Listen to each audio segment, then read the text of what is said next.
for that sweet sound.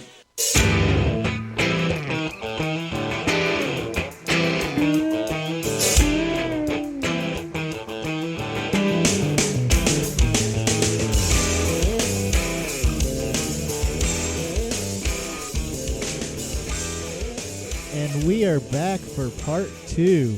It is the Monday Night Lights podcast. Brian Pearcy along with Andrew Spicy One Hetes again. How you doing?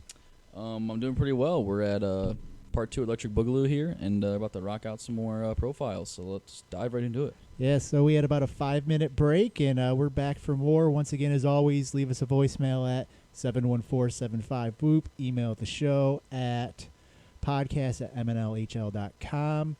Follow us and subscribe to us on Twitch. We really want those subscriptions. If you have the Amazon Prime, Dave P., we're waiting for your ass to make your video. But moving along, I think we left off. Word on the street said apparently it's made. It just has to be published. So, well, we'll believe it when we see it. I mean, published, year from now, 6 months from now? Ooh. I don't know. Digs deep. Hurts. But first guy on our list of continuing would be one of my favorites, defensive partner for a long time, Mr. Joey Brennan. Joe Brennan. You want to take it away? Or you want me to start? Joey Brennan, I mean, I think he's a solid defenseman. He's got that little bit of rage in him. He's known to break a couple stakes, move that bank account up, or actually move the bank account down because he's spending all that money. Solid guy. He's not afraid to be feisty. He tough guy. I think he broke his collarbone and still kept playing. Didn't go to the doctor until it was about 90% healed, and then the doctor said he could keep playing. I think one of his weak points was kind of hitting the puck up the middle on those turnovers, but I think he's gotten a lot better at that. So, real solid guy. He loves to play forward, but he's probably a better defenseman. Yeah, Joey Brennan for me is probably my 7th round. He's going to be drafted in my 7th round. My mock draft, I'm going in the 7th. But he's one of my favorite defensemen. After the 5th round, in the entire Monday Night Lights, I love how competitive he is, how Canadian he is, and how he goes and gets the puck in the corner. So sometimes it's not always the smartest play to step up, right, when someone's coming down. Sometimes it's smart to give like an elite player space or not chase an elite player to the boards. And he may do that, one too many times. Because that's just the type of player he is, where he likes to be aggressive on it. And if he does it, maybe let's say 8 times out of 10 and gets beat like twice, even as a goalie, like that, a lot of times he'll do it in a way where even if he gets beat from like the boards, like the half boards in to the net, he'll force him still to like a low percentage, 80, 90% angle, 90-degree angle, and they're not going to score from there on me. If that goes in, then that's a me thing. I should stop that. So for me, I love Joey Brennan. When you two are partnered together, it's kind of sucky in the sense that when it comes to cross-ice passing and like moving the puck around, since you don't cross-ice pass and you don't have like the hands to really like stick handle up the ice, you can't get that forward momentum going. But like when Joey's paired with like Trent or someone that he can accept the pass and he can skate with it, and that's why that's a game part of his game we don't really recognize that much. That I feel a lot of people kind of draft him for his compete levels, competitiveness, ability wanting to win, breaking sticks if he loses, like you said. But in his defensive mind, but he does have that bit of offensive jump that most people don't give him credit for because he's generally on the second pairing. And I don't know if it's just because we've played together for so long, but he feels like a smart player to me. Like there's sometimes you play with guys who, maybe they get caught up in the offensive zone and you got to kind of switch sides and they still stay on their side. You think they would just make that switch automatically to kind of know, okay, here's my spot, here's where I go. We have our unit and this is how we want to structure it. We know when to switch sides. We know when to do that. I've had other players, like I think Edge was one of those guys where he seemed to realize that stuff, but he seems to play that smart game where he looks where the other person is. He tries to fill the void, kind of have that basic defensive structure, where at least for me, it works really well. Yeah, I agree. And I agree. He has that smart side of him too that you don't really see a lot because you're kind of just focused on, the guy that's going to the boards, getting the puck from, players that are 3-4 draft picks above him, or poke checking and slashing away at someone coming in from the neutral zone, and as they carry the puck, skate over the blue line. He steps up and pokes it away. So yeah, everyone focuses on his defensive game, but like you said, he's got other parts. Like I said, he's has other parts to his game that may not be flashy, but are definitely serviceable. And for a late round pick, if you're gonna pick him like in the 8th round or 7th round, 8th round steal, 7th round, yeah, that's where he's going in my mind. Yeah, our next player, we've talked about his brother not too long ago. Oh yes, we did. This man, hit and miss for the spring, but he came in the finals. He had a nice, nice little blonde on his arm. Coming in, Mr. Joe Ellis. Yeah, so misses 8 games and then gets recalled from the LTIR, and he's like, you know what, boys, putting the team on the back. Pops open a dirty blonde, and I'm not talking about the beer. And anyways, he takes the beautiful lady with him, takes his equipment with him, strolls into the rink, strolls onto the ice, just like he had never left.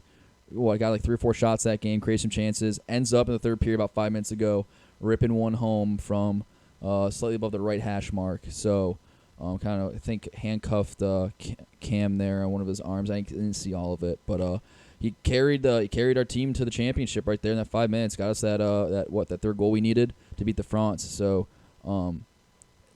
sometimes Joe can be kind of divisive in a sense by some people in the league, some GMs, because it's kind of frustrating to draft a guy and then not see him because of work, or to draft a guy and then he sometimes you can see that talent, like he has all the pieces to his game, but it's like that weird jigsaw puzzle just does not go together. Like, he has a shot, he can skate, he can stick handle, he plays defense, but for some reason, like, he can't put it all together perfectly to get the puzzle to fit right. So if he could just put everything together perfectly all the time, and then just rip pucks on net like he did in that game in spring championship in spring, I mean, I feel he's going to be another one of those mid-round guys. Now, whether you're high on Joe or whether you kind of like dragging in other subs because of his work conflict sometimes, or whether you like Joe because of, I don't know, another reason, maybe that's why you draft him higher. But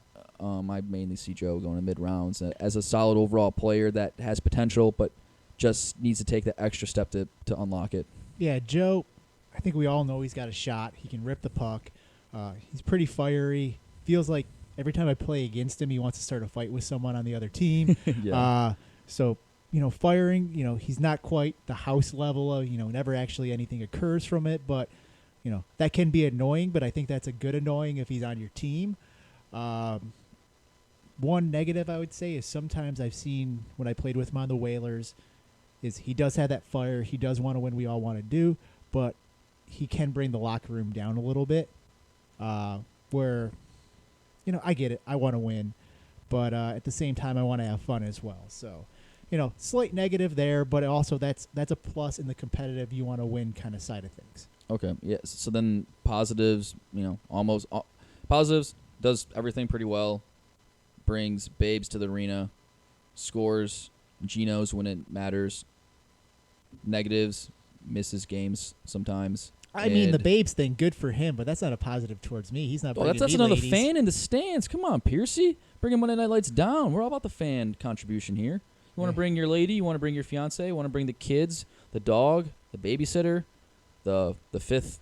I don't know, like the au pair. Aunt, yeah, the au pair, sure. Like, bring whoever you want. Like, bring them out to Monday Night Lights. So I'm about that life. So the only negatives I can honestly, like you said, see, which is also possibly a positive. It's a two-way coin, right? Or other side of the coin is high compete level, but sometimes it's like, okay, we get it, we sucked. Yeah. Okay. Next guy on the list would be John Starr. I think a high-level defenseman there.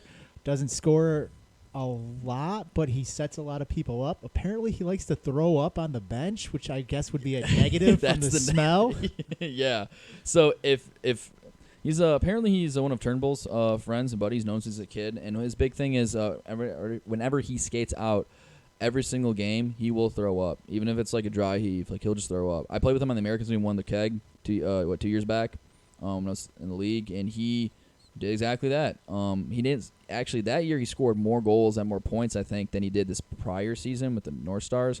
But that might have been down a little bit to two factors of him playing forward for the beginning of the season, like the first half of the season, and then the second factor of him having more offensive outlets to go to because he had Antioch, he had Proctor. I don't think the North Stars had that. They had just Rattler this past season. Gio. I mean the McCracken but thing. before I think hurt Gio them had as far as yeah, scoring wise. yeah, but Gio was that was before his come out season where he just like turned the league on its head. So right, so well, last year was that coming. oh, was that come out season? season? Okay, so he had some options, but I mean I don't know. I kind of like Well, I take a Proctor and an Antioch over. Anyways, point being, he played a little bit forward, had some more points. Long story short, from my end, he's an elite player. He's in the argument of like first, second, or third best defenseman in the league. He's like in the top 3. I'd say he's second best, but that's just me. Yeah, he's obviously a high level player. Even if he's not scoring goals, he's setting people up, making the right pass. I think it's a very similar conversation that we had with Rubel of, is it worth taking a defenseman that high, and what are you going to get out of it compared to being able to make that scoring up in the later rounds? So yeah, I think it's a very similar conversation. Obviously, when your talent's that good, at some point you have to pull that trigger. But we'll see where he goes. Our next guy, though, would be breakout player last year. Sounds like he should be back for the start of the year, Mr. Justin Wright. Ooh, the righty that could. Yeah, I like me some Justin Wright. So me and Wright go back a little bit. I actually I used to know Wright back in high school, like some other guys in the league here, and never struck me as a hockey guy. And then lo and behold, I joined the league, and all of a sudden, Justin Wright. 1 stick, 2 gloves, bring the fireworks. She's about to bang home some Genos and light the lamp. I was like, oh, I didn't know Justin played hockey. Sweet. So he's come a long way, actually, from 2 years ago when I saw him play to now, most recently in the spring. Tragic injury. I think we talked about it a little bit earlier on a couple episodes ago in the podcast between you and him and the boards. Obviously, it was intentional. We're not going to dwell on that. We've talked about that enough. But long story short, as I say it again and repeat myself, he is obviously like a 10th rounder, right? Maybe late 9th, because depending on how you view his increase in ability lately. He's generally underrated. I mean, even in Dickie Dunn's ratings, like draft rankings of like 10th round picks, like he had him lower than some other 10th rounders. I wouldn't have him below, but I don't know. I like Justin. He's gotten some goals. He was playing on the wing with Dave P and Rattler for a little bit, and he was in the top 10 scoring for spring. I mean, as a 10th rounder, that's insane. So, I don't know. Yeah, I think right now, if you're watching the Twitch feed or looking at the video that pops up, the time I made these, because I haven't been updating the stats, I think he's the number 1 point getter on this. Oh, yeah, it says right there, right, 5 points. Like, that's insane. Like, he's ahead of, look at those names. He's ahead of J-Flo, Peso, and Proctor. But I think with Justin, I mean, I know he's lost some pounds in the last year or two, which I think has definitely probably helped him out. The weird thing is I don't know if his skill level has went up all that much. I think he's playing smarter as a player. I think he's been, for what his body type is, for what his skills are, he's been putting those to better use. He's been getting in front of the net more, banging home a lot of those rebounds a lot more. Even where he's standing in front of the net's been better positioned for when those rebounds come out to a stick compared to if you're, sometimes you don't want to be 100% in close. You're going to get handcuffed on those rebounds. You got a little bit of that foot or two space where it comes out. You can actually get your stick out and put it back in. I do still think that Justin is a liability on the defensive zone. Yeah, true. I don't think I've seen much improvement on that side of things, but from offensively, he is. He does get a tendency to kind of get sucked into the corners from those spots. Obviously, in our league, you can come down a little bit more on as a winger defensively, depending on who the defensemen are there. Someone like a Trent, a Star, a Rubel, a Mountain, someone with a big slap shot. Yeah, you want to make sure your guys are hanging out there. One of the things I try to preach to some of my wingers in the spring. But if you have a me out there, a Panny, someone else, you can suck a little bit more in. But I would like to see Justin concentrate a little bit more on that defensive positioning. Yeah, defensively, I agree. Not necessarily the best, but I mean, when you're in those late rounds, 9th, 10th, even sometimes in the 8th round, you're not going to get a complete game generally from any player. There's going to be one facet, whether it's your hockey smarts, your shot, your skating ability, your ability to place a pass, your you stick handling even. I mean, like pretty much just generic things like distance between like defensively like poke checking and like allowing the player to come in with enough distance that you poke check and or force like a body wide. Just skating with the puck on your stick with one hand. I mean, there's tons of facets of a game that a lot of players in the late rounds, aren't going to have the full facet for. So defensively, sure, Justin may not be the best. Agree there. But when I spoke the skill set earlier, the biggest two things I noticed is his ability to pass. I mean, you saw it right there for points leaders. He's got 5 points there. I think the next week he had like 6 or 7 when he scored a goal on me. His biggest thing is he had like 5 assists. Like his ability to make a pass when he's in the offensive zone and actually like hit it on someone's stick and not just send it errant. Sometimes like some of even the higher guys. Sometimes like we just talked about like Joe Ellis. Like sometimes he'd make a pass that would maybe be errant, or maybe talk about like you, or talk about like myself when I'm playing out like on a defensive position where we make like an errant pass. He has had a better ability where he's able to pass to someone's tape a lot better, and his skating stride has been much improved. It looks like he's almost like took like a Kim Muir like power skating class or something. Like he's been there grinding out like an hour or two a day for 5 days straight for like 6 months, and like he's probably gained like 10 or 15 degrees in like his stance. He's actually like bending his knees now skating. Where he used to have that kind of Sam Ackey a little bit look to him, where he had like the tripod going on. He doesn't have that anymore. He actually is kind of bending his knees, and I think that is kind of helped him a lot trying to get up the ice. But like you said, it doesn't help necessarily when you're trying to skate backwards, trying to play defensively, or trying to catch another player when you're trying to skate back in the defensive zone. Yeah. So next on our list would be a North Star from last year, Kevin Oliverde. So I feel like he's a solid player for like kind of the bender type area. I feel like he gets lost in the shuffle a lot. I'm hearing a lot of people talk like 8, 9, or 9th round about him, but I think he's possibly even ahead of like me or a Joey Brennan. Yeah. So here's the thing about Oliveri, right? He played on the Americans the first season I was with him. I didn't hate Oliveri. I didn't like Oliveri's game either way. The thing about him is he's one of those players that's like or like you met someone like in school or something where like you piss somebody off, or the dad's like, "What are you doing? Get in that game, kid!" And the kid's like, "Oh God!" And he goes from like gear 1 to gear like 5. He's kind of like one of those guys. So like when he played on the Americans, from what I remember, I mean, granted, this isn't last year. I don't know. You may have seen him more since. He's very, I don't want to say he's timid, but he's timid to go get the puck sometimes, or sometimes he wouldn't be like skating real hard, or he kind of just like zone out, kind of like kind of loaf a little bit. And then like something happens in the game, there's some exciting incident, right? Like he gets hit, or he gets like bumped a little too hard, or something gets knocked down, and then he's like, "Oh, that pissed me off." And then he starts skating, and then he starts forechecking, and he starts carrying the puck, and it's like, where was that a period ago? So it's kind of which Oliveri you're going to get. You can get the one that's like a poor man's Skillman with a little bit of speed, or like it's not as big. Actually, that's not even a good equivalent because they're like not even the same player. You can get like a poor man's Serta because he can skate with the puck. He can skate, and like he can also trip up the boards. I've seen him play defense. I've seen him play forward. He can play multiple positions, etc., etc. He doesn't really do anything bad. Doesn't do anything great. He knows where to be. Like spatial awareness on the ice is great. He knows where to be when he needs to be there. But sometimes he just has a tendency to kind of just like be out of it. I don't know if you've seen that, but for me, when I remember experiencing Americans, there's some games where I'm like, go get the puck. It's between me and him. I can't come out to the hash marks and shoot it out.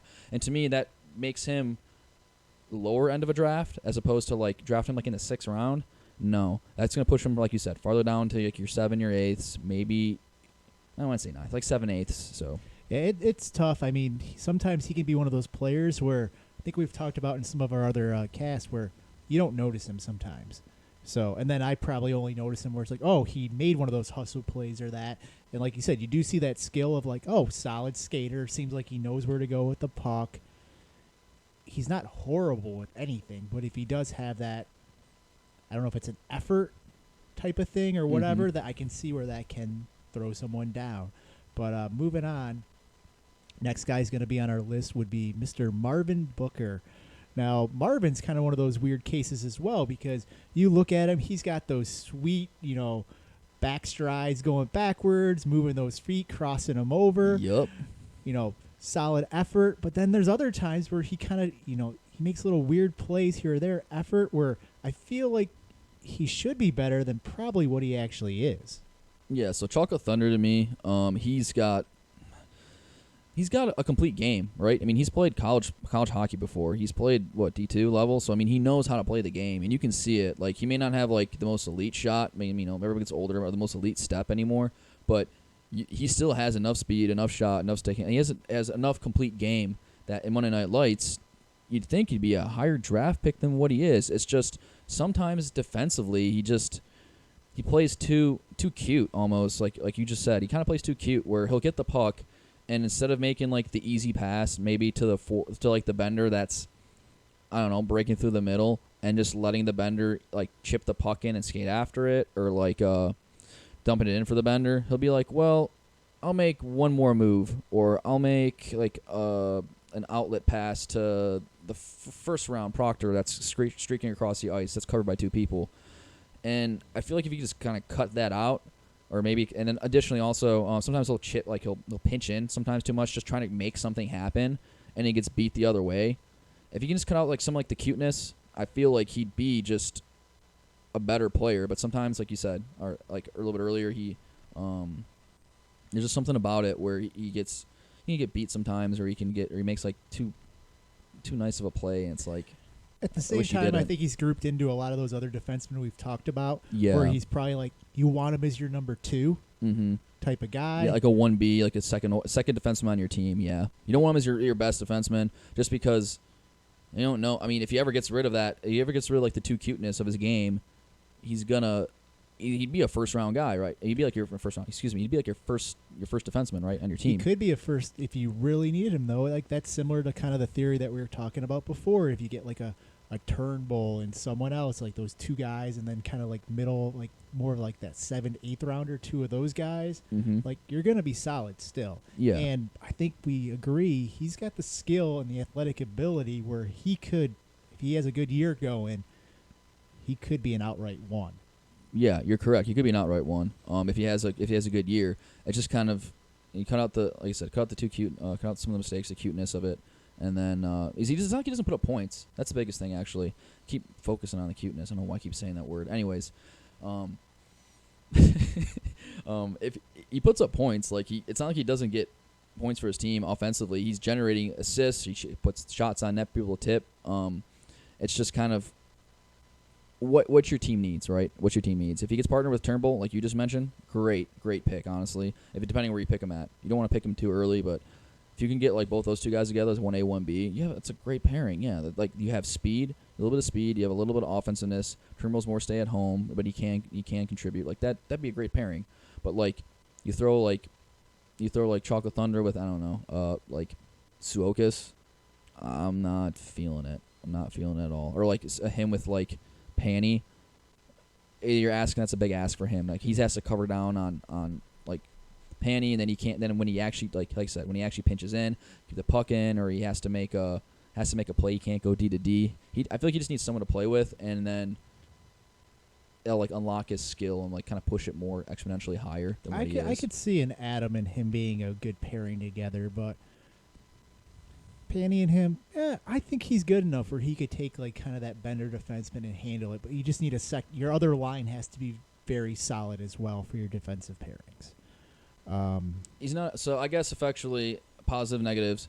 I don't feel he's a shutdown. It's negatives. I don't feel he's a shutdown defenseman. He's not gonna stop Proctor or Matt Taylor all the time from coming down and scoring as someone that may, possibly like a Turnbull or like a Rubel might more so.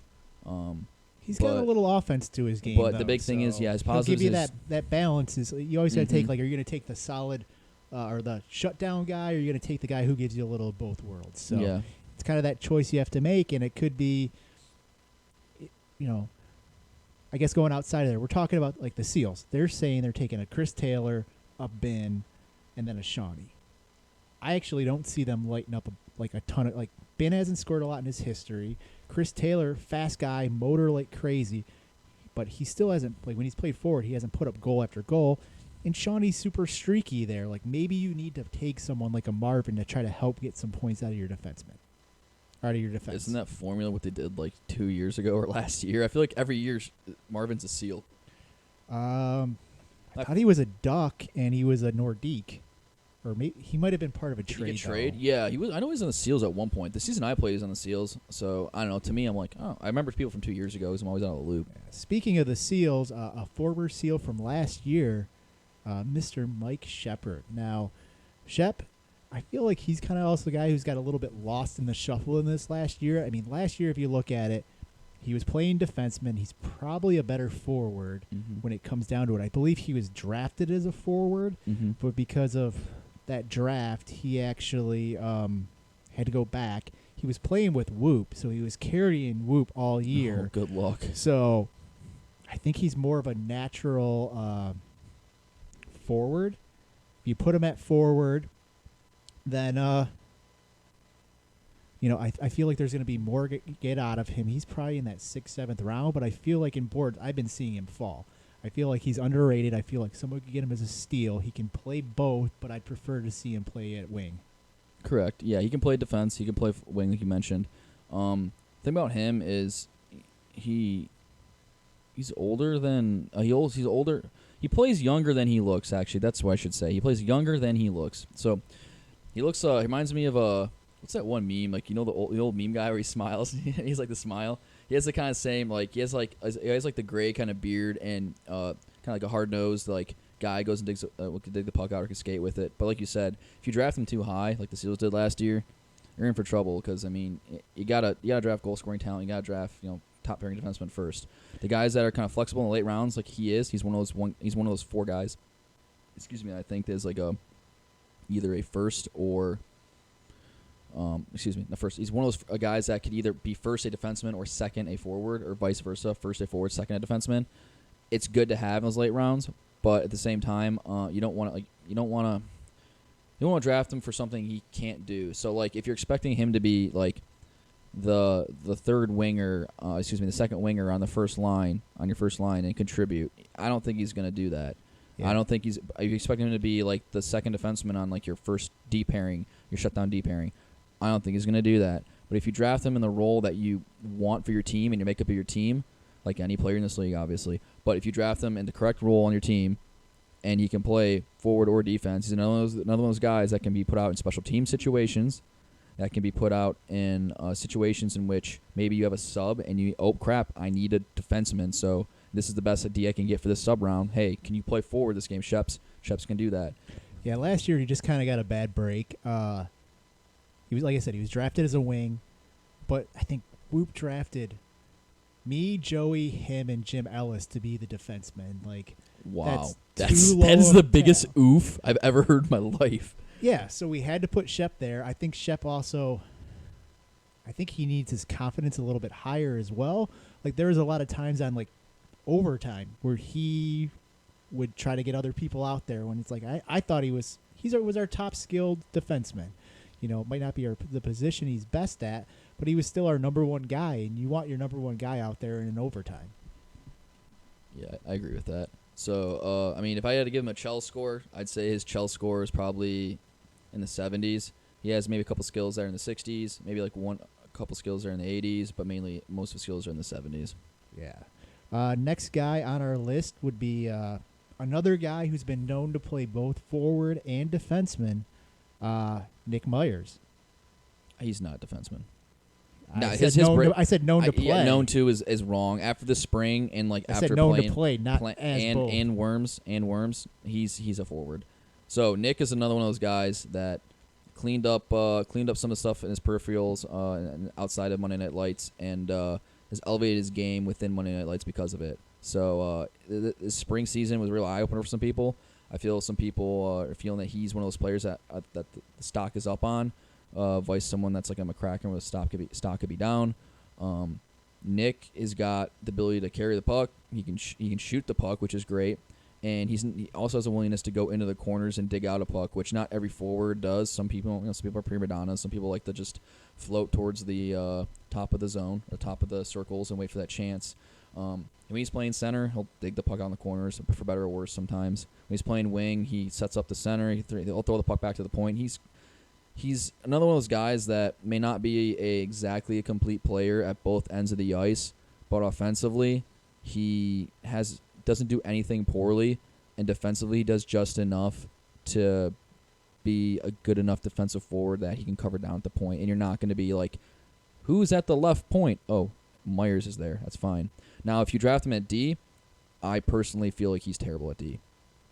I've had to play. I played sitting as a goalie in the crease. I don't like him at D at all.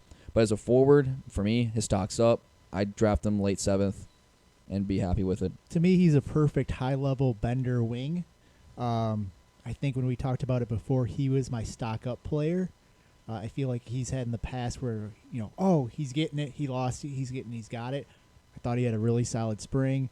I think he's been one of those guys where he's volunteered to play defense when we haven't had enough defensive players, so that's kind of hurt him in the past as well. But you draft him as that wing, keep him at wing all year. I think he's going to get you value for where you take him. Mm-hmm. Agreed.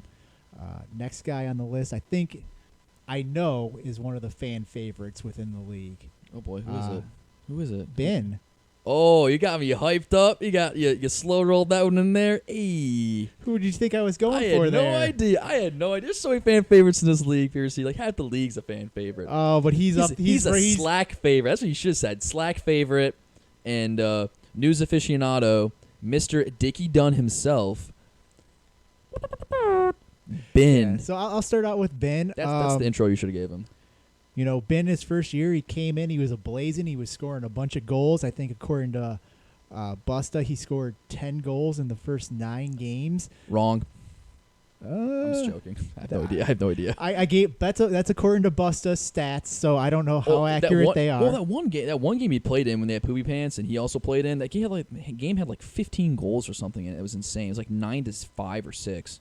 Yeah, but so then Ben got hurt, and he hasn't been the same goal scorer since. I don't know if he's just been tentative on the growing or what happened. He's still a fantastic player. He's got still solid speed, to high speed for especially, for his age. He he makes the pass. He's a smart guy. I think he could play defensively. I don't love him as a defenseman just because I think he provides a lot more as an offensive player, but he could still be a super solid defenseman. He can kind of work on both. Great locker room guy, great league guy. There's not much not to love about him. Ben for me was like Marcus Naslund when he came in the league, and then like he's developed into like Alexander McGinley over time. Like he's good. Don't get me wrong. Like he's been a good player. And if we're gonna touch on his intangibles as well, like intangibles off the charts. Like I don't think anyone in the league does outside of the commissioners and some of the guys behind the scenes, like you yourself in the podcast here, and participate in some other things. I don't think anyone else does like as much as Ben does. Like he's one of those guys that's talked about like Panny and you and Troy, like running the league. Like, he's one of those guys. Writes articles, does the draft board, and he's affable. He's a great guy to be around. Like if Ben's on your team, like you talk about one of those guys in the locker room, you want someone to step up and hype up your team. Ben is one of those guys. Like if Ben sits up, he's like, "Let's go, boys. We gotta go put some bangers in the net. We gotta smash the Seals. Let's go." Like. I'm like, yeah, Ben, I'm going to ride out on a horse for you. Let's do this. We're going to put me on your back. We're going to the promised land. Like, Ben is one of those guys I'd like tooth and nail for. So the biggest problem with Ben in my mind is because he's such a great guy, he's so lovable, he's been overdrafted pretty much every year, and I thought that was going to change this year. In the spring, I think he went in the 3rd round, which I thought was a pretty fair position for him. I thought he was going to go more 3rd round this coming year, which would be a good pick. I thought late 2nd, early 3rd. I have him like 14th to 16th ranked overall in my rankings, right around that position, which would put him, that borderline spot. Yeah. But now there's talk about him going 8. So, yeah. And that's the issue where if all of a sudden you get overdrafted every year, you can still be, great guy, great skills, everything like that. But essentially, like if I went and all of a sudden in the 5th round, you could say, "Oh, Brian's improving. Brian's better," but that's going to be a bad pick. You got to like kind of look where the skills are. You get him in the 3rd round, late 2nd round, steal the draft possibly. It's going to be all worth it. All of a sudden, he's leading his team to a keg. All of a sudden, he's going borderline 1st round again. It's going to be trouble for that team. Yeah. So like I was mentioning prior to, I agree with you there. His intangibles, like I said, off the charts, great. But his game of recent, since that injury, hasn't been the same goal scoring wise. So he still skates with the puck.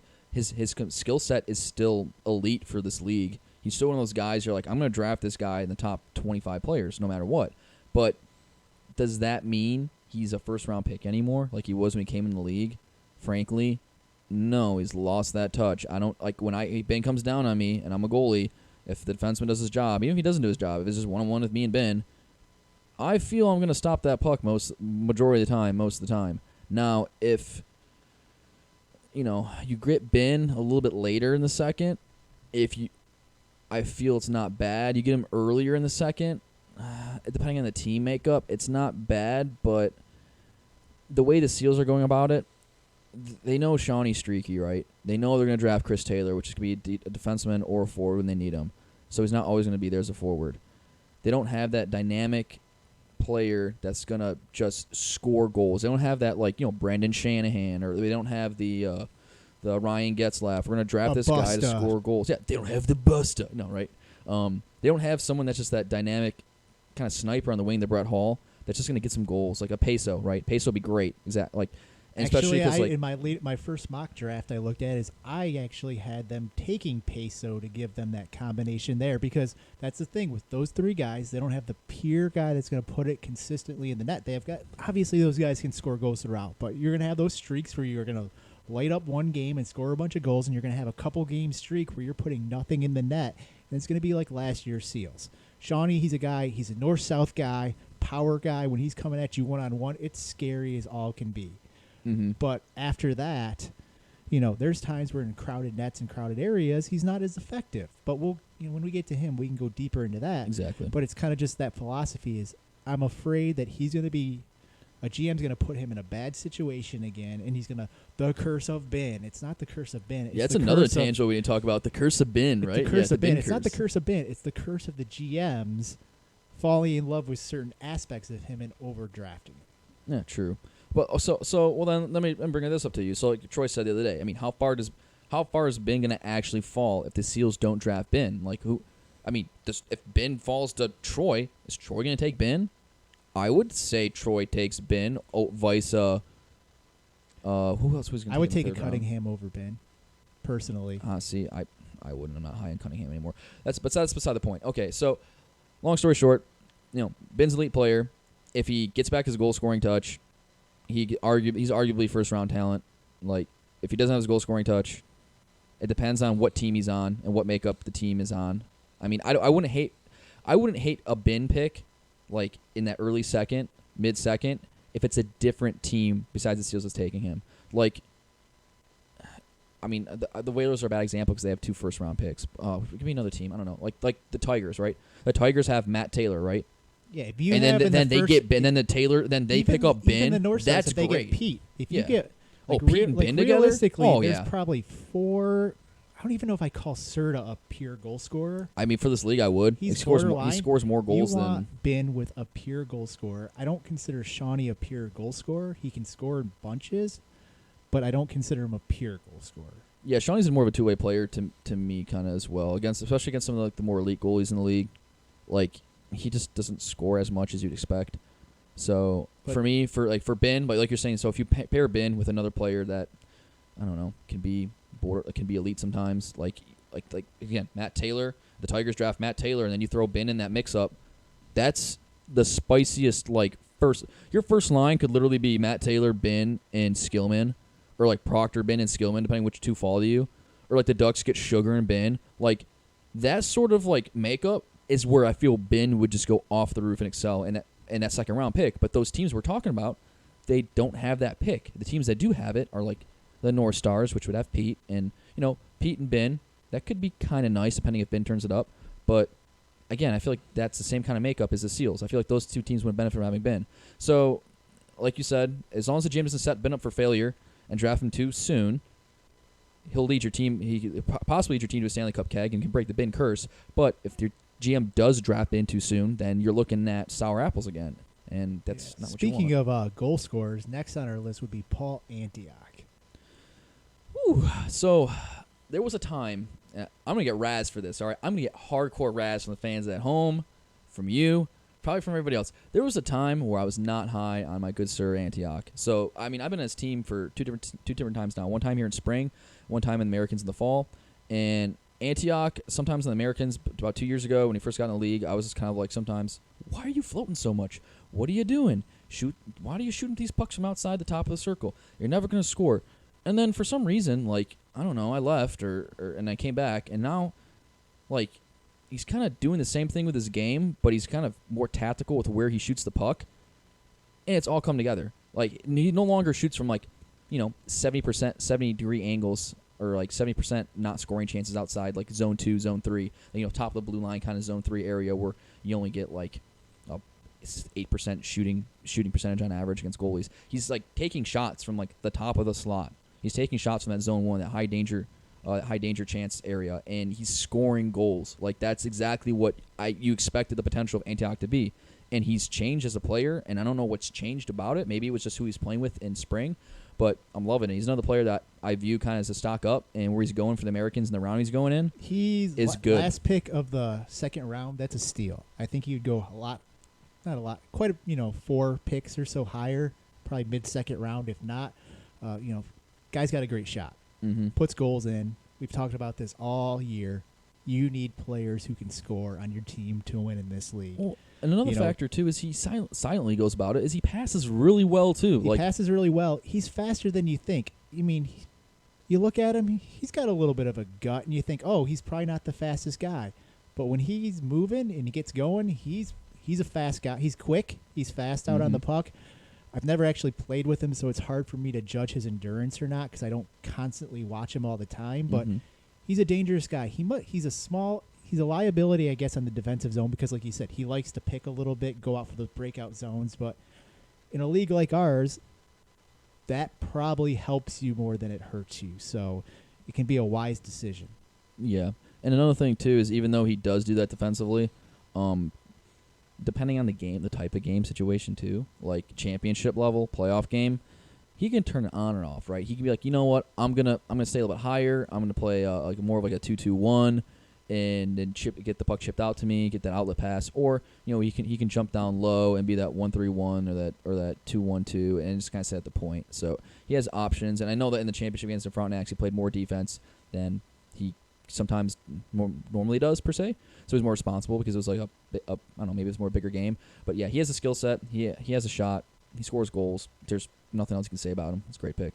Yeah, our next guy on the list, possible number 1 pick, Mr. Paul Proctor, 2-2. Woo, 22. Odd Socks. Service.com aficionado? Yeah, I mean, we've all seen Proctor. He's 3 for 3 on kegs, so it's hard to say, I'm not going to take this guy. But, there's the new shiny toy, Matt Taylor. Yeah. It's hard to say. Proctor, he can score. He can pass the puck. He can play defense when he's a lot. He's become I think we've talked about this. He's been a little bit more of a cherry picker as of late, but, he can pick his spots. He's got a fire in his belt for these drop-in skates, that's for sure. He's been playing a lot. Like, if he played the same way he played these drop-in skates as he played in spring, I feel they would have won more games, honestly. I don't know. People were like you said, people talk about the new shiny toy or Matt Taylor, right?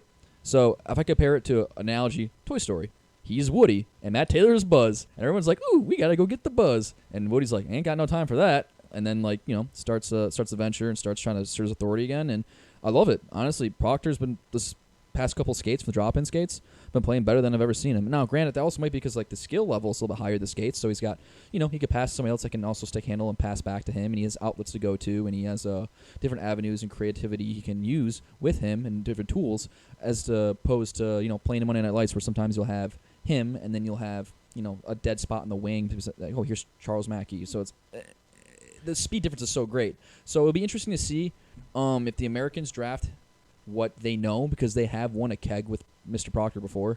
I want to, skill-wise, Matt Taylor may be better than Paul Proctor, but the intangibles that Paulie brings and the good luck charm that is 3 kegs in a row in fall, I don't think you can not take him first overall. I think if you're the Americans, especially as you have in the past, you know what works.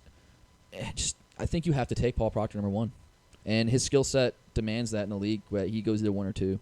And he's 15 months away from that after that injury, so I I think we've said before, a lot of those injuries like that, it's a year out before you can go in. You're still not the same player after that year.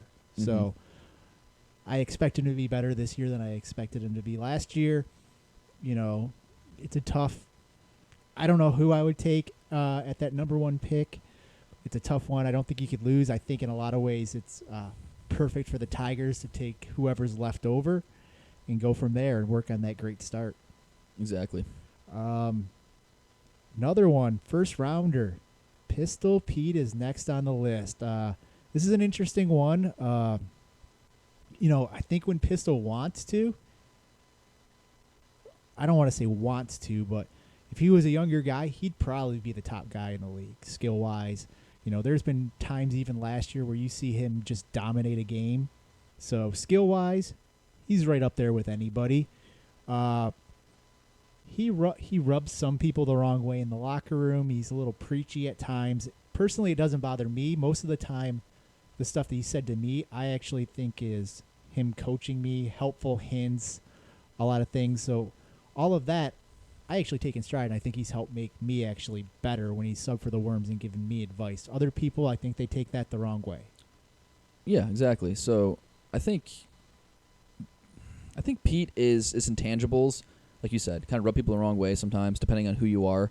But his skill is not questioned. I mean, people know he's a first-round talent. It's whether he's going to go 4th overall behind the 3 young guys in the league, Sugar, Matt Taylor, Proctor, or does Fem pass him up? Now, I've seen enough of Pete. Don't get me wrong, I like Pete, right? He plays well. He sets up other players. He's a fantastic shutdown forward. Like, if you give him a task, like, you know what, your job today is to stop Proctor from scoring. He can do that too pretty well. I mean, like, Proctor may get like 1 goal, but sometimes Pete will match his 1 goal. Or sometimes Pete shuts him down, just depending on when the game is. But when it comes down to it in the playoffs, I'm just gonna go with the numbers here. Pete does not score in the playoffs. And for me, if you want to win the keg, Stanley Keg, your first round draft picks, your top level talent, or your scoring, your team has to score and has to create and has to do something. And Pete has routinely showed that he just doesn't do that. The Ducks 2 years ago in the playoffs, they got 1 goal between 2 games, and the only goal he got was off of him, but it was with like a minute left. Off his shin pad, and was it Hardy on that me. team though? I mean, I don't hear people ragging on Sugar about that kind of stuff. Because Sugar showed up last season with the Deeks and scored, and then the season before that when he was playing with 2 seasons before that when he scored with the Deeks when he was in the playoffs, he scored. So to me, and then also additionally, that was 2 years ago, right? And then this past year, Pete didn't score. Was asked to be a bigger part of the playoffs and a bigger part for his team as another first round pick and score goals, and he didn't. And then in the springtime, the Frontenacs, he scored. He scored 1 goal after they were already up by like 3 against your team. I can't remember your teammate. Must be nice. Stickmen, wherever you guys were. For the stick figures. Those are all fair points. I do think something you mentioned, though, is I do think he is one of the better defensive centers compared to a lot of the other top guys. A Proctor. Serta's pretty good at defense. Serta, Sugar, and him or Shawnee are all pretty good at defense. Sugar, he has his mean streaks where he's great at defense. But, you have some of your other guys like Proctor and all those guys where they kind of hang back. They kind of wait to pick their spots. But he's always solid defensively. I mean, that's one of the worries about Pete, though, is he is an older guy in the league, and he does at times appear to wear out at the end of the year. Is it a concern? I mean, sometimes it is. Other times he's looking great near the end of the year. Beginning of spring, he looked great. I don't know if it was that he wore out, if it was just the competition tightened up. I don't know what it was.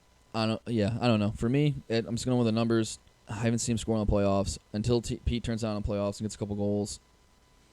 I don't know if I draft him 4 overall from Troy. I think I have to draft Andy Fem. Now that being said, it's not like Pete's going to slip out of the first round. He's a first round talent. I mean, that's what it is. He's one of the better guys in the league, like you said. He's back in his younger days. I mean, he played juniors. He has enough talent that he can. He was 15, 20 years younger, he'd probably be, up there with Proctor and Matt Taylor talking about, who's going to be the best guy in the league. Now, one thing I would like to see from Pete, maybe to have him generate some more goals, is to be play with another player like Andy Fem we saw in the spring, the Frontenacs. He plays with another solid player that he can pass and that can keep up with Pete's speed.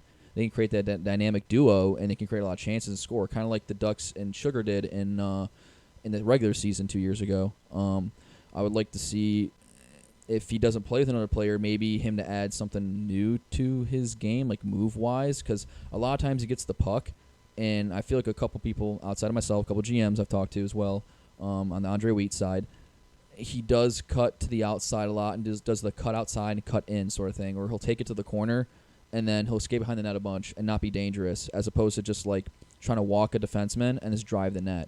He'll get like maybe one breakaway a game, and he can finish that, then you're good to go. But a lot of times that one breakaway is him, cutting from the outside, cutting in. And then as a goalie, you can kind of read that. You can kind of go, okay, I know what he's going to kind of do. I've seen this 7, 8, 9 times before.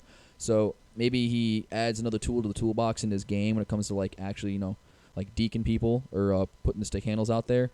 But I mean, at this point, this stuff's kind of like dragging the way, he doesn't do this perfectly, doesn't do that. There doesn't score goals in the playoffs. Overall, first-round talent in the locker room. It can be divisive to some people, I guess, but I don't know. I like when he coaches people, like me sometimes too, as a defenseman. He told me some tips, like, hey, do this or do that. And overall, Pete's a good guy. And he also made that one Peso meme where he's like, Peso's got like the stronger workout plan, the P90X. He did make. I'll never forget set, that. That is hilarious. And he's a league's DJ to a degree. I mean, I don't know if he did anything in spring, but so we're moving on to the R's already. So we're flying through all of a sudden. First up on that list would be new GM, Mr. Ryan Allen. R. Allen, literally in the name itself. Yeah. So, okay. Question: what position do you think he is? Forward. He played defense Forward. last year. You want to ask me again? That's fine. Forward. I kind of agree with you. I had him as the spring. I had him as a defenseman. I thought him and Suwokis would be a nice solid pairing. They weren't as strong as I thought they were going to be. So Ryan Allen he's a weird player. Super nice guy. Sometimes he's one of those players you think he turns it on, turns it off. There's a couple things about Ryan. One, feels like he has one speed. It never looks like he's skating truly hard, which is kind of frustrating at times because he kind of has his one speed. Okay, fair. Number 2, I have to give him the award. He has the worst positioning in MNL. Wow, he doesn't play a position. He like you almost have to put him at center because he just skates wherever he wants on the ice. That's like really I don't want to say the only negative thing, but that's like the biggest thing he needs to work on is becoming positionally responsible. I haven't noticed it enough that he skates all over the ice because, again, I wasn't here in fall. In the spring, again, he was on my team, and I saw him play for you guys a couple times. But even then, I didn't particularly notice if he was, a right wing down in the left corner and then didn't rotate out, right? From what I have noticed I do remember from the Americans and the limited time I've seen him on the Worms is as a forward, he plays where he's supposed to in the offensive zone. It's more so defensive zone. It's more so the offensive zone where he kind of flip-flop. Defensively, he's not. Offensive zone. So defensively, doesn't know where he's going, I guess. Fair enough, like you said. Offensively, he does. So, like, offensively, if someone passes him the puck and he carries it out of his zone and he dumps it down the corner, he'll chase after it. Or if he's screening the goalie, depending on if he's a forward or center, a winger or center, he knows what he's doing. But sometimes defensively, like, you look up for that guy at the top of the left point, your outlet, and he's not there, and you're like, oh crap. But if as a late round guy though, he's one of those guys kind of like Jumpin' Jim where he has more. He's not as a late round guy. He's not gonna do anything poorly, but he's not gonna do anything super great either. He can kind of skate, okay, so he doesn't have acceleration, right? But he's always in gear 3. But he doesn't have acceleration. He can't he can't cross over backwards super well, or if super elite at all, but he can skate backwards enough that he can get by if someone's coming down on him. He can't pass perfectly like a sauce across ice 30 feet, but he can hit your stick if you're streaking to the net. So, and then another thing about Allen too is he's scored goals in the past. Offensively, if he is in front of the net, he knows how to bang it in. He knows how to light the lamp. He's scored like I think 6 goals when I was looking through the old sheet with Dave P, looking up old Dave P stats like 2 months ago on the Worms. We're looking up old stats, trying to compare people where they would get drafted, and like he was in the top 25 for like scoring or top 30 in scoring. He had like 4 or 5 goals for the Americans. So like he can score goals. He does bang home shots. Even on the Worms on our championship game, he had that shot off the post in the first minute and 30 seconds. So he is in the right spot offensively. It's a big ask to get him to do, I guess, be in the right spot defensively. Yeah, and I think he's 8th round keeper, which seems about right. I think that's where Panny is. I think Whoop and Busta are possibly 9th, and Ty, where I think he's better than those guys. So I guess it has to be fair. I think he's borderline between an 8 and a 9. So that's fair. Where it's going, I do actually think I agree though, because it seems like he's kind of moved over to that defensive area more than a forward. But I do think he really is a forward when it comes down to it. I don't like him on defense, to be frankly honest. I like him playing forward. So that's just me. If I had to give him a Chell score, he'd be like low 70s. So a possible defenseman who's kind of a flipper either way would be the returning Maff. So, Maff's always been that solid guy right in the same range of I don't know who I'm Thunder T is, but thanks for the follow. Is that Chocolate Thunder? I don't know. But anyways, Maff, solid guy. I think he's right in that range of like a Panny, a me, a Brennan type guy. Biggest thing with him coming into this year that I think is the unknown is how's his leg gonna do coming back? I've seen him skate a couple times. He's looked fine. Pretty much he looks like Maff, but I don't know how he feels. Like I don't know if there's any pain in that leg, if there's any tendency going deep into those corners, things like that. Those are always the scariest things when someone's coming back from an injury like that. So your Monday Night Lights insider, Andre Wheats, has heard from his sources inside the locker room that he actually does feel the plate on that foot against the outside of his skate, and he is looking to either shave the outside of that skate so the plate doesn't bump up against it so much, or wear just a thicker sock. And from also another source inside the locker room, he has spoken to Mr. Paul Proctor, which has also had a similar debilitating ankle injury and some plates in his lower body as well, and Paul Proctor has given him some advice on that. So Mr. 22 All-Star Wonder hopefully will coach up Maff here a little bit, and maybe that injury, like you said, maybe it's not going to play a factor at all, and his step is going to remain the same, which it kind of has to a degree in the drop-ins. But that's the only X factor I'm seeing from Maff's game going into the fall. That could maybe make someone draft him a little bit lower than where he normally goes, but to me, he's a solid guy in those late middle rounds, like 6-7. Yeah, like I said, it looks like to me he hasn't really missed much of a step, but he's been skating for the K-Felks. I believe he's skating this summer for the K-Felks, which is very nice to kind of let him get that game back. I'd just like to see him in some competitive situations to make sure he checks out to where you want him before you see if he slips or kind of stays where he was before. Fair. So next guy on the list would be Mr. Peso Monet. So this is a player in our league that's been divisive since the beginning of the league start. I think he's the second most traded player in the league as well, if you count spring seasons too. He's been traded, 3 times? He's been traded 3 times. Chad's only been traded more. So,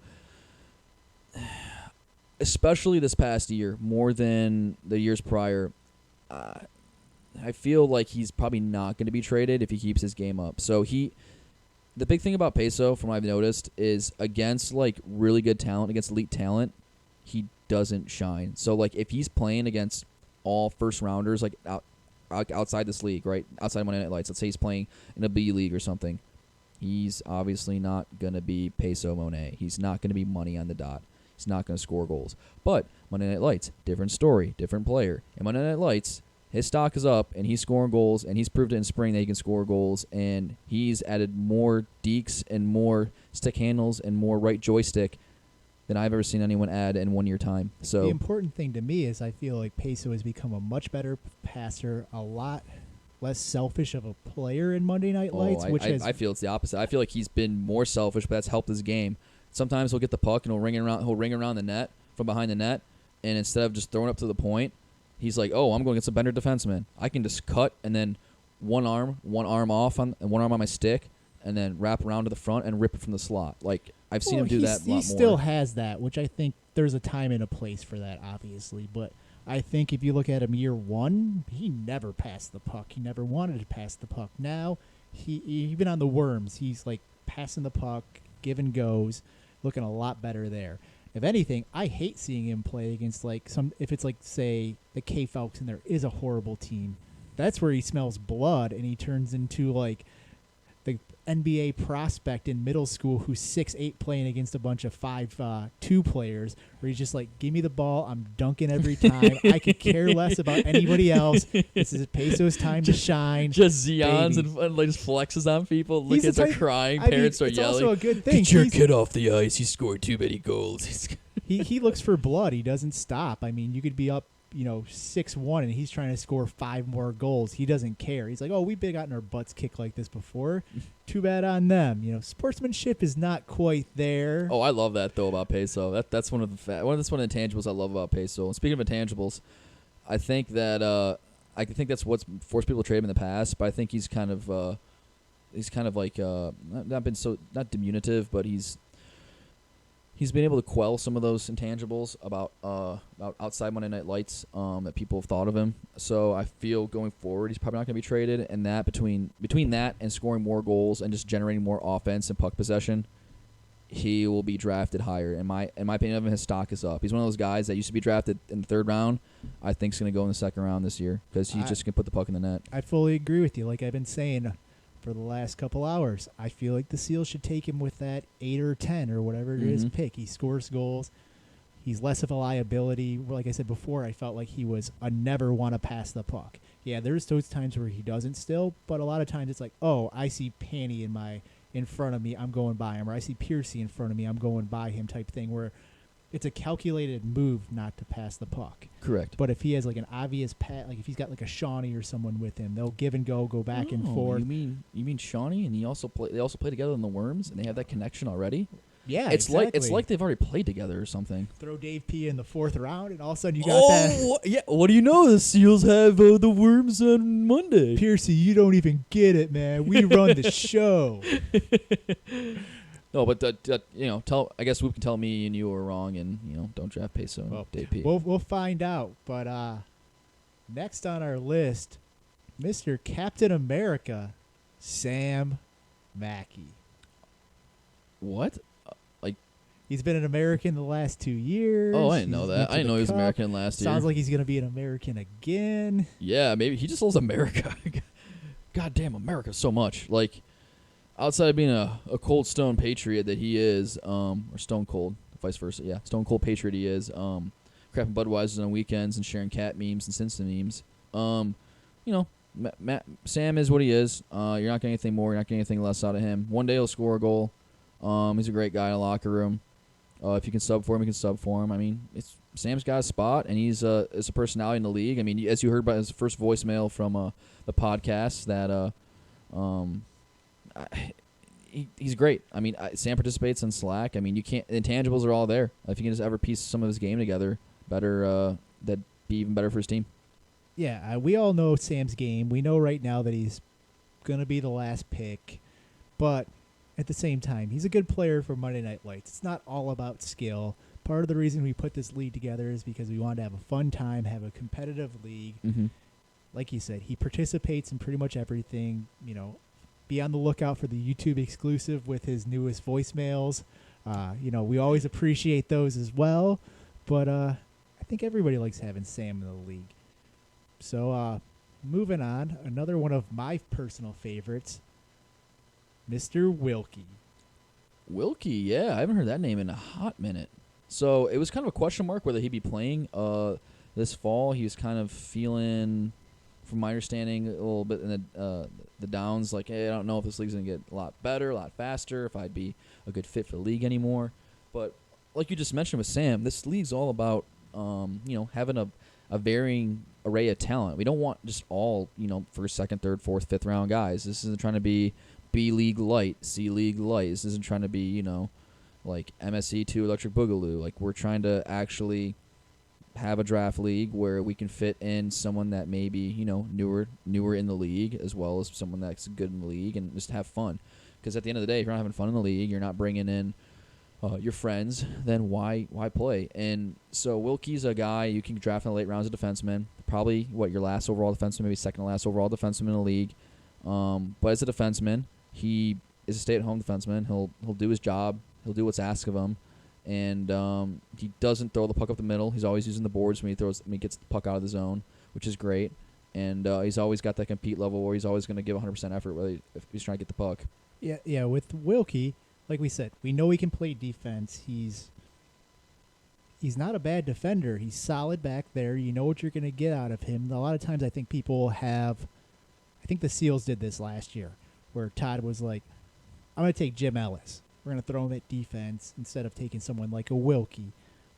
That ended up burning us. You know, sometimes you're like, oh, I think this guy's a little bit more athletic. Let's throw him back there and give him a shot, and then they can't do it. Mm-hmm. You know you need a defenseman back there. Depending on who you're pairing him with, you know, you probably don't want to pair me and Wilkie together. That's not a slight on him. It's not a slight on me. It's just not the best combo in the world. But, you know, you got someone like a Rubel, a Trent, maybe not Trent, a Star, someone like that. You can throw that together. You're going to have a solid combo there that's going to get things done for you, what you need done there. He's not going to, like, just make those giant mistakes that kill you.